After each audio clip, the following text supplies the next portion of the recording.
Allora, adesso che cosa devo fare? Devo effettuare il setup di Docker User, di Docker Hub User e password. Quindi come funziona? Vado su la mia repository, vado su Settings, ok? Vado su Secrets and Variables, vado su Actions e vado a finire su New Repository Secrets. Ovviamente il primo secret name quale sarà? Sarà Docker Hub User. Ma dove lo trovo questo username? Tecnicamente se vado su la mia repository Docker Hub e vado su Settings, ok?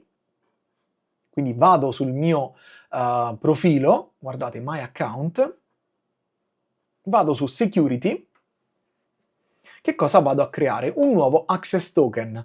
Questo access token lo posso richiamare con GitHub cd test, ok?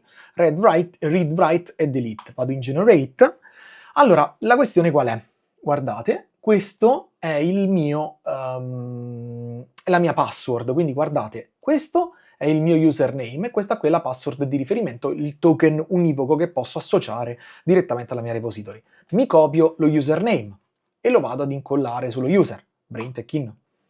Vado a creare un altro secret che è relativo al secondo elemento, ovvero il Docker Hub Pass, e qui lo vado ad inserire, dove vado a scrivere esattamente questa password, questo token univoco. Vado in Add Secret e praticamente sono pronto per la mia operazione. Quindi che cosa farà il mio sistema? Il mio sistema, una volta partito il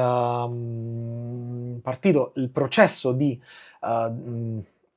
verifica, ok, proverà ad effettuare la login su GitHub utilizzando esattamente questi due elementi che non sono pubblici, ok? Proviamo.